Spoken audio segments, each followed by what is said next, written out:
The sun hung low in the sky, casting long shadows across the quiet streets of Willow Creek. It was a typical afternoon for 12-year-old Jasmine Williams as she walked home from school, her backpack slung over one shoulder and her curly afro puff bouncing with every step.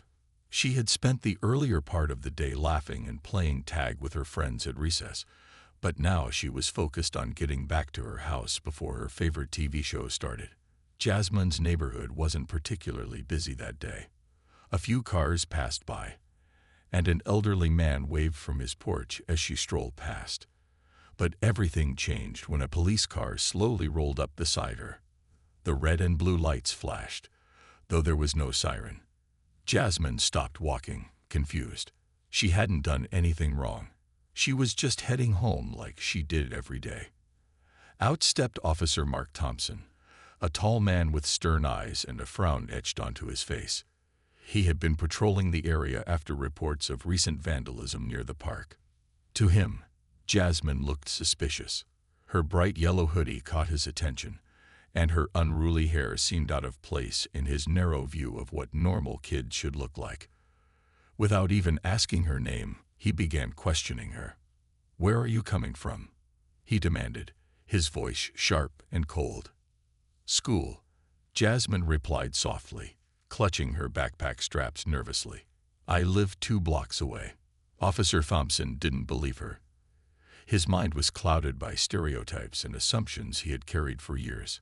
Instead of listening to her or checking her ID, he grew more irritated. When Jasmine tried to explain herself again, he cut her off, accusing her of lying. Tears welled up in her eyes as fear gripped her heart. Then came the unthinkable. In an act meant to assert control, Officer Thompson reached into his patrol car and pulled out a pair of scissors. Before Jasmine could react, he grabbed a handful of her thick curls and snipped them off right in front of her. The sound of the scissors splicing through her hair felt louder than thunder in her ears. Shocked and humiliated, Jasmine couldn't stop crying. Passers-by stared, unsure of what to do. No one intervened. When the officer finally let her go, Jasmine ran as fast as her legs could carry her, tears streaming down her cheeks. By the time she reached her front door, her mother, Angela, immediately noticed something was wrong. Seeing her daughter's uneven hair and tear-streaked face, Angela's blood boiled. She hugged Jasmine tightly, trying to calm her down while vowing silently to make things right. What neither Jasmine nor her mother knew at that moment was how this single act of cruelty would ripple through their lives, and the life of Officer Thompson, in ways none of them could have imagined. For now, all Jasmine wanted was to feel safe again. But safety felt far away as she sat in her room, staring at her reflection in the mirror, wondering why someone would treat her so unfairly. Little did she know, her story was about to take a turn that would change not only her life, but also the entire town. Angela Williams was not a woman who backed down easily. A hard-working single mother, she had spent years juggling 2 jobs to provide for her daughter while keeping their small apartment cozy and full of love. But nothing could have prepared her for the sight of Jasmine walking through the door that evening. Her once vibrant afro puff now uneven and chopped, her eyes red from crying. When Jasmine finally managed to tell her what happened, Angela's heart sank, followed quickly by a surge of anger. "How dare he do this to my child?" she muttered under her breath as she paced the living room. Her mind raced with questions. Why would someone treat a young girl like that? What gave him the right to humiliate her in such a cruel way? Most importantly, how could she make sure this never happened again? Not just to Jasmine, but to any other child. Determined to take action, Angela picked up the phone and called the local police department. She demanded to speak to someone about Officer Mark Thompson's behavior, describing in detail how he had violated her daughter's dignity. But instead of receiving sympathy or assurance, she was met with dismissive responses. The person on the other end of the line told her it was just a haircut and suggested she let it go. Furious, Angela slammed the phone down, feeling more frustrated than ever. Knowing she couldn't rely on the system to deliver justice, Angela decided to take matters into her own hands. She grabbed her smartphone and recorded a video of Jasmine recounting the incident. Sitting beside her daughter on the couch, Angela gently encouraged her to share her story. Though Jasmine hesitated at first, fear still lingering in her voice, she eventually found the courage to speak. Her words were raw and honest, painting a vivid picture of the pain and humiliation she had endured. Once the video was ready, Angela uploaded it to social media, hoping to bring attention to the injustice. Within hours, the clip spread like wildfire. People from all over the country watched in disbelief as Jasmine described how a police officer had cut her hair without reason. Comments poured in, expressing outrage and support for the young girl. Hashtags like #JusticeForJasmine and #RespectOurChildren began trending online, drawing even more attention to the case. But despite the growing public outcry, Angela knew that hashtags alone wouldn't be enough to hold Officer Thompson accountable. She needed help, someone with influence, someone who could amplify their voices beyond the internet. That's when she remembered Marcus, Jasmine's father.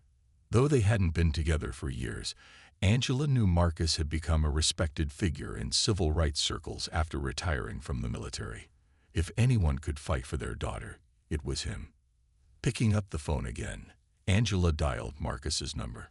Her hands trembled slightly as the call connected. When Marcus answered, his deep, calm voice immediately put her at ease. After exchanging pleasantries, Angela explained what had happened to Jasmine. There was silence on the other end of the line as Marcus processed the news. Then, in a tone filled with quiet determination, he promised to come home. As Angela hung up the phone, a wave of relief washed over her. For the first time since the incident, she felt like they might actually stand a chance against the forces stacked against them. But deep down, she also knew that bringing Marcus back into their lives would stir up old emotions and challenges. Still, for Jasmine's sake, she was willing to face whatever came next. Meanwhile, the viral video continued to gain traction, putting pressure on the town's leaders to address the situation.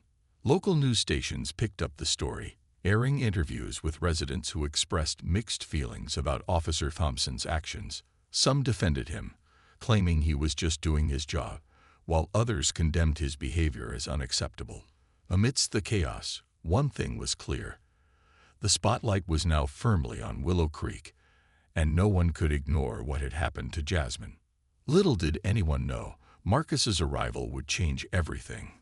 For Jasmine, for Officer Thompson, and for the entire community. Marcus Williams hadn't set foot in Willow Creek in over 5 years. After his retirement from the Marine Corps, he had dedicated himself to advocating for civil rights and social justice, traveling across the country to speak at rallies, lead workshops, and mentor young people. His life was busy, but fulfilling. Yet, when Angela's call reached him late one evening, everything else faded into the background. Hearing about what happened to Jasmine ignited a fire within him that he hadn't felt in years. The next morning, Marcus packed a small bag and boarded the first flight back to his hometown. As the plane descended, memories of Willow Creek flooded his mind. The good, the bad, and the complicated. He thought about Jasmine as a toddler, running around their tiny apartment with pigtails bouncing, her laughter lighting up every room. He also thought about the arguments he and Angela used to have, the reasons they drifted apart, and the guilt he carried for not being more present in his daughter's life. But none of that mattered now. What mattered was making sure no one ever treated her, or anyone like her, this way again. When Marcus arrived, Angela greeted him at the door with a mixture of relief and apprehension. They exchanged polite hugs before sitting down in the living room to talk. Jasmine, who had been quietly watching TV in her room, peeked out cautiously. Seeing her father after so long brought a mix of emotions: excitement, nervousness, and maybe even a little resentment. Marcus noticed the hesitation in her eyes and felt a pang of sadness. He knew earning her trust would take time, but he was determined to try. After catching up briefly, Marcus asked Angela to show him the viral video of Jasmine recounting the incident. Watching it on Angela's phone, His jaw tightened with each passing second. By the end, his hands were clenched into fists, though his face remained calm. The sight of his daughter breaking down while describing how an officer humiliated her struck a nerve deeper than anger. It stirred something protective, primal. This wasn't just about racism or injustice anymore. This was personal. The following day, Marcus decided to pay a visit to the police station. Dressed in a sharp suit that still carried hints of his military discipline, he walked through the doors with an air of authority that turned heads. The front desk sergeant recognized him immediately, stammering slightly as he asked how he could help. Marcus requested a meeting with the chief of police and made it clear he wouldn't leave until it happened. While waiting, Marcus took note of the environment around him, the tense atmosphere, the wary glances from officers, the sense that everyone seemed to know why he was there. When he was finally ushered into the chief's office, Officer Mark Thompson was already seated inside, looking uneasy. The chief introduced Marcus as a concerned citizen, unaware of his true identity. For several minutes, Marcus listened silently as the chief defended Thompson's actions, calling them a misunderstanding. Then Marcus spoke. His voice was steady, but carried enough weight to silence the room. "Do you know who I am?" he asked, locking eyes with Thompson. The officer shook his head, confusion written all over his face. That's when Marcus revealed the truth. "I'm Jasmine Williams' father." The effect was immediate. Thompson's face went pale, and the chief shifted uncomfortably in his chair. Marcus didn't raise his voice or make threats. He simply laid out the facts. He explained how the officer's actions weren't just an isolated incident, but part of a larger pattern of systemic racism and abuse of power. He demanded accountability, not just for Jasmine's sake, but for the entire community. As the meeting continued, Marcus proposed a solution that caught everyone off guard. Instead of pushing for immediate termination or legal action, he suggested Thompson participate in a week-long program where he would shadow Marcus during his civil rights workshops and community outreach efforts. It was unconventional, but Marcus believed real change came from understanding, not punishment alone. Thompson reluctantly agreed, sensing he had little choice. As Marcus left the station, he couldn't shake the image of the officer's shocked expression. Deep down, he hoped this experience would open Thompson's eyes and perhaps even redeem him. But more importantly, Marcus vowed to ensure that Jasmine never doubted her worth again. She deserved better than what she'd been given, and he intended to remind her of that every step of the way. For now, Marcus felt a renewed sense of purpose. Willow Creek may have changed since he last lived there, but some things remained painfully familiar. And if anyone could spark meaningful change in this town, it was him. The confrontation at the police station was unlike anything Officer Mark Thompson had ever experienced. When Marcus Williams revealed that he was Jasmine's father, the room seemed to shrink around him. For a moment, Thompson felt as though the walls were closing in. He had heard of Marcus before, his military accolades, his work as a civil rights advocate, but never imagined he would find himself sitting across from the man under such circumstances. The weight of Marcus's presence was undeniable, and it left Thompson feeling exposed and vulnerable.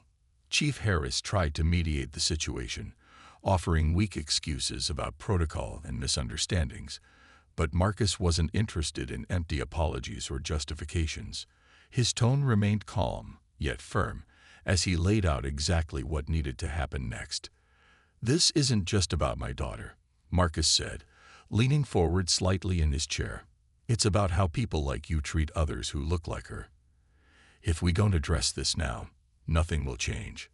Thompson shifted uncomfortably in his seat, avoiding eye contact with both Marcus and the chief.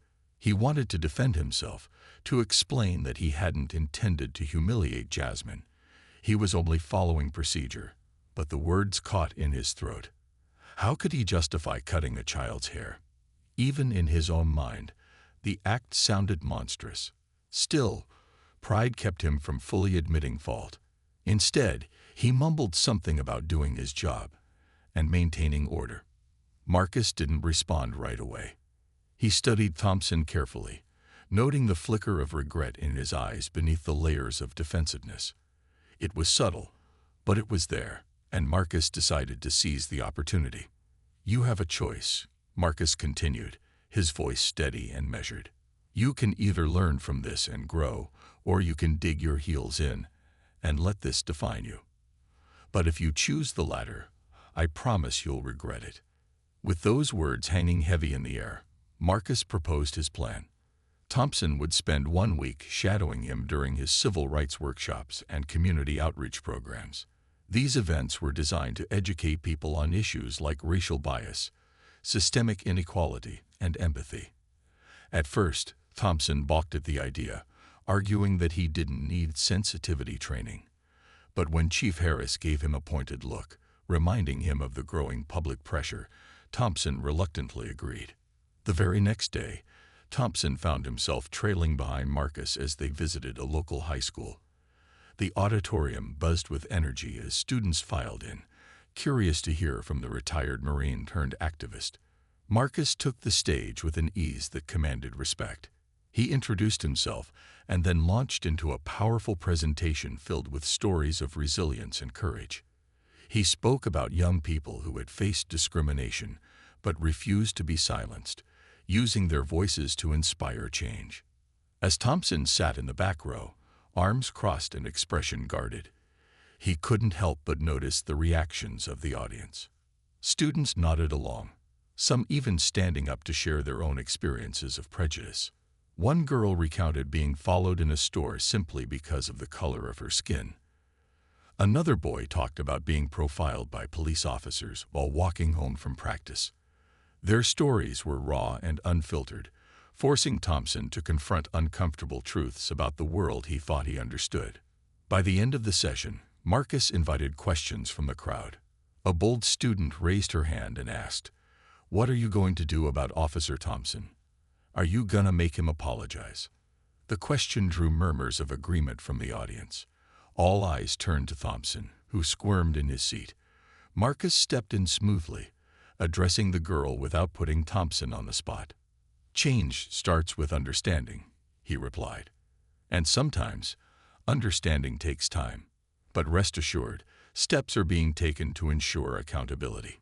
Later that evening, as they drove back to the station, Marcus glanced at Thompson, who stared silently out the window. "Not easy, is it?" Marcus said, breaking the silence. "Hearing those stories, knowing you're part of a system they see as oppressive." Thompson hesitated before responding. "I never meant to hurt anyone," he admitted quietly. I thought I was doing my job." Marcus nodded, acknowledging the admission. "Intent matters, but so do consequences. What you did to my daughter, it wasn't just a bad decision. It was dehumanizing. And if you want to fix that, you'll need to listen more than you speak." For the first time, Thompson truly considered the impact of his actions. As much as he wanted to dismiss the workshops as unnecessary, he couldn't ignore the emotions stirred within him. Each story he heard chipped away at his defenses, revealing cracks in his will. Jasmine sat on her bed, staring at a blank page in her notebook. Her pencil hovered above the paper, but she couldn't bring herself to write. Ever since the incident with Officer Thompson, words felt heavy, as though they carried too much pain to put down. She wanted to express how she felt. Angry, hurt, confused, but every time she tried, the emotions overwhelmed her. Still, something inside her whispered that writing might help. So, she kept trying. Her mother, Angela, noticed Jasmine's struggle and encouraged her to keep going. Sometimes, the hardest things to say are the ones we need to hear the most. Angela told her one evening, "You don't have to share it with anyone if you don't want to. Just let it out." Inspired by her mom's words, Jasmine began jotting down fragments of thoughts and feelings. At first, they were disjointed. A line here about feeling small, another there about wanting to disappear. But slowly, the pieces started coming together into something bigger. What emerged was a poem titled Unseen, a raw and honest reflection of her experience. In it, she described the sting of being judged by her appearance, the humiliation of having her hair cut without permission, and the ache of knowing people saw her differently because of the color of her skin. When Marcus heard about the poem, he asked Jasmine if she'd consider sharing it at an upcoming community rally he was organizing. The idea terrified her. Public speaking had never been her strong suit, and the thought of standing in front of strangers made her palms sweat. But Marcus reassured her, saying, "Your voice matters, Jasmine. People need to hear what you have to say." After some hesitation, Jasmine agreed. On the day of the rally, the park was packed with families, activists, and local leaders. Marcus introduced himself and briefly explained the purpose of the event: to bridge divides and foster understanding within the community. Then he turned the microphone over to Jasmine. As she stepped onto the makeshift stage, her heart pounded so loudly she could barely hear the applause. Gripping the microphone tightly, she glanced at her parents sitting in the front row. Angela gave her a thumbs up, while Marcus offered a small, encouraging nod. Taking a deep breath, Jasmine began reading her poem. Her voice trembled at first, but as she continued, it grew stronger. The crowd listened intently, hanging on every word. When she finished, there was a moment of silence before the audience erupted into cheers. Strangers approached her afterward, thanking her for her bravery and sharing their own stories of discrimination. For the first time since the incident, Jasmine felt seen, not as a victim, but as someone with a powerful story worth telling. Officer Thompson attended the rally reluctantly, pressured by Chief Harris to show support for the community. He stood near the back of the crowd, arms crossed, expecting to feel out of place. But as Jasmine spoke, his defenses crumbled. Her words painted a vivid picture of the pain he had caused, and he realized just how deeply his actions had wounded her. By the end of the poem, tears welled up in his eyes, though he quickly wiped them away before anyone noticed. That night, Thompson lay awake thinking about Jasmine's performance. He replayed her words in his mind, each line cutting deeper than the last.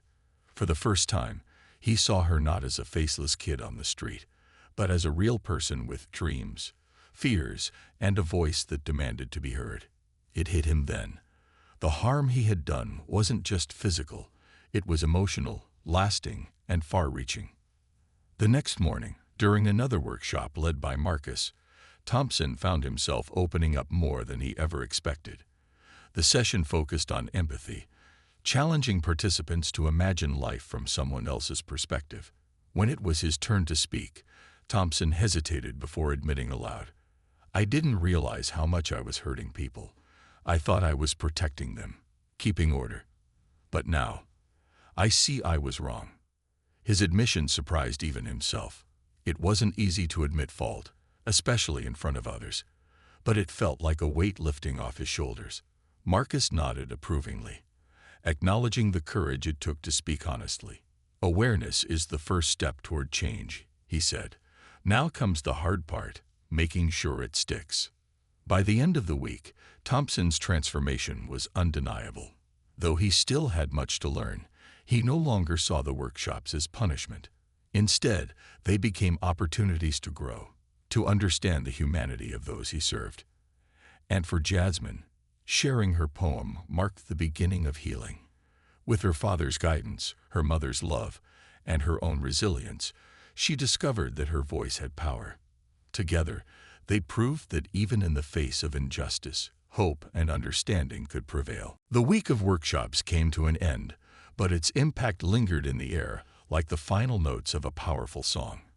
For Officer Mark Thompson, each day had been a lesson, not just about racism or empathy, but about himself. He began to see how his biases shaped his actions, often without him even realizing it. The stories shared by community members during Marcus's sessions weren't abstract concepts anymore.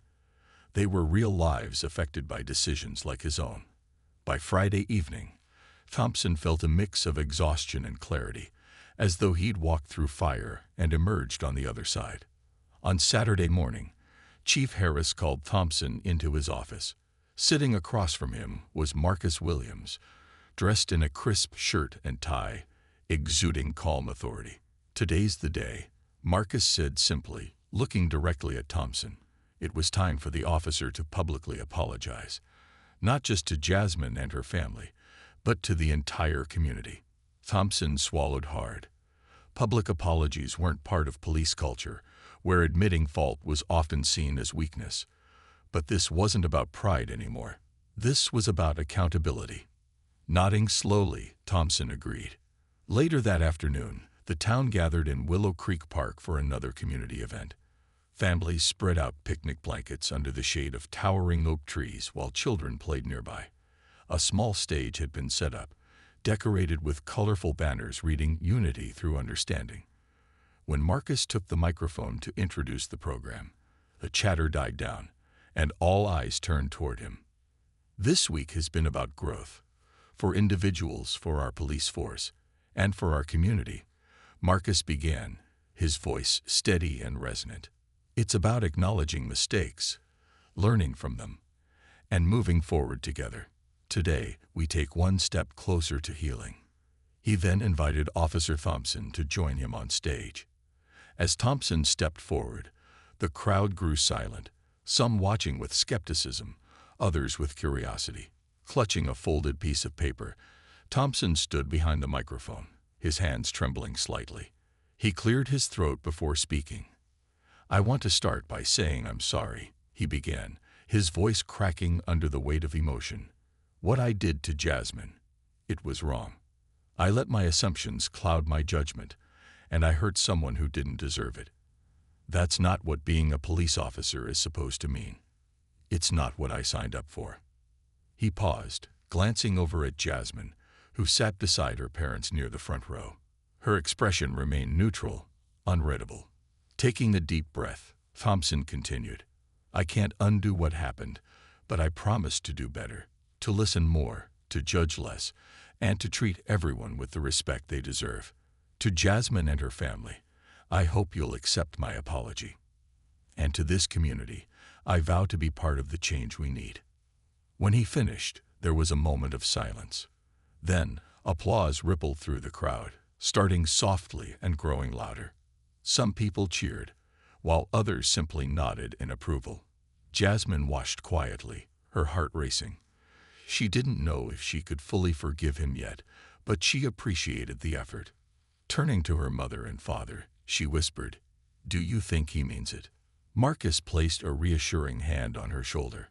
"Only time will tell," he said gently. "But giving him the chance to prove himself is a good first step." After the event, Jasmine approached Thompson hesitantly. He looked nervous as she stopped in front of him, unsure of what to expect. "Thank you for apologizing," she said quietly, meeting his gaze. "I still don't trust you, but maybe someday I will." Her words hit Thompson harder than any lecture ever could. He nodded, tears welling up in his eyes. "I understand," he replied, "and I'll spend every day trying to earn that trust back."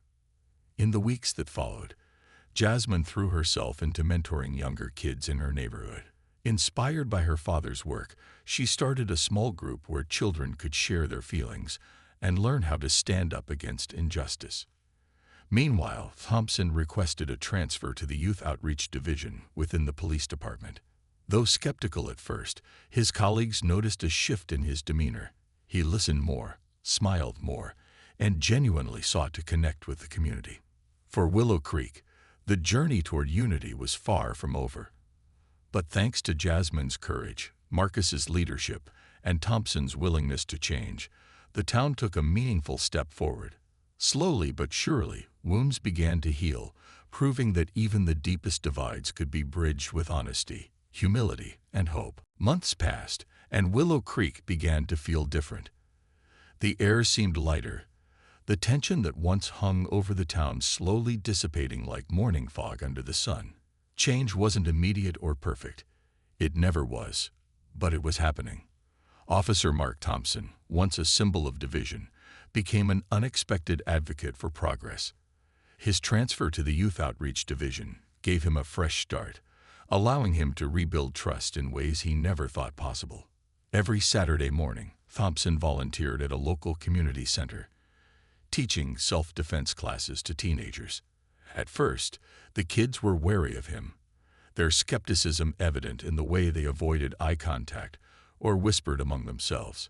But Thompson didn't let their initial resistance discourage him. He showed up consistently, week after week, proving through actions rather than words that he was there to help. Slowly, the ice began to melt. One by one, the teens started opening up to him, sharing stories about their lives, their fears, and their dreams. For Jasmine, life also took on new meaning. With her father's encouragement, she continued mentoring younger children, hosting weekly sessions where they could express themselves freely. She taught them how to channel their emotions into creative outlets, poetry, art, music, and reminded them that their voices mattered. Her poem, Unseen, had sparked something within her, igniting a passion for storytelling and advocacy. She even submitted it to a statewide youth poetry competition, where it won second place.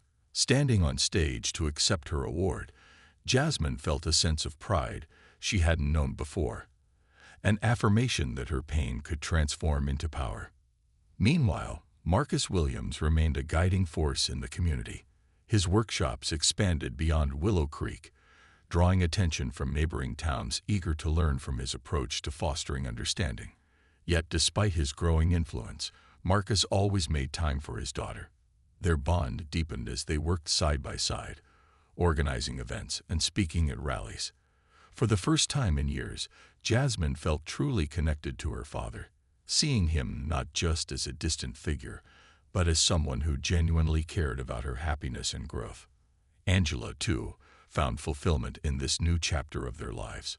Watching her daughter thrive and witnessing the positive changes in the town filled her with hope.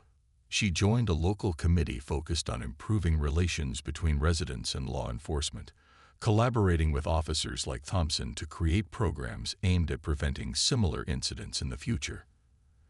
Though she still harbored moments of doubt, especially when thinking about the day Jasmine came home in tears, Angela chose to focus on the progress being made.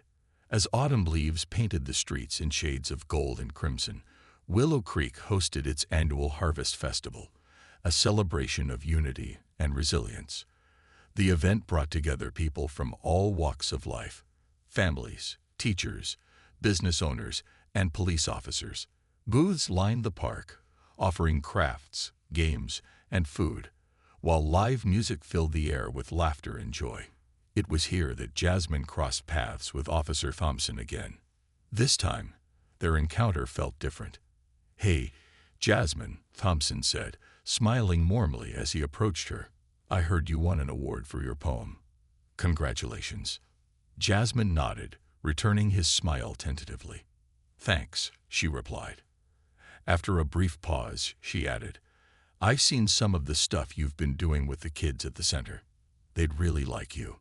Thompson's chest swelled with gratitude. "That means a lot coming from you," he admitted. "I know I have a long way to go, but I'm trying. Every day." "I believe you," Jasmine said softly, surprising herself with the sincerity in her voice. While forgiveness didn't come easily, she recognized the effort Thompson was putting in. And sometimes, that was enough. By the end of the festival, the atmosphere buzzed with optimism. People mingled freely, sharing smiles and conversations without the weight of past grievances hanging over them. Even Chief Harris remarked on the shift, noting how the police department's relationship with the community had improved significantly since the incident with Jasmine. Change wasn't easy, and no one pretended otherwise. There were still challenges ahead. Old habits to unlearn, wounds to heal, bridges to strengthen. But what set Willow Creek apart now was its willingness to face those challenges head-on, together. Through courage, accountability, and compassion, the town proved that redemption wasn't reserved for fairy tales. Real-life transformations were possible, one step, one apology, one act of kindness at a time. A year had passed since the incident that shook Willow Creek to its core. What began as a moment of humiliation and pain for Jasmine Williams became a catalyst for profound change, not just in her life, but in the entire town. The small community, once divided by mistrust and prejudice, now stood as an example of resilience and unity. It wasn't perfect, and scars still lingered, but the progress was undeniable. Jasmine grew into a confident young leader, her voice ringing louder than ever before. Her poem, Unseen, gained national recognition after being featured in a documentary about youth activism. Schools across the country invited her to speak at assemblies, where she inspired students to embrace their identities and stand up against injustice. Yet, despite her growing fame, Jasmine remained grounded, always remembering the support of her parents and the lessons she learned during those difficult months. Marcus Williams continued his advocacy work, traveling extensively to spread messages of hope and reconciliation. His story of returning to Willow Creek to fight for his daughter and the community resonated deeply with audiences everywhere. He often shared how Jasmine's courage reminded him of the importance of family and the power of love to drive meaningful change.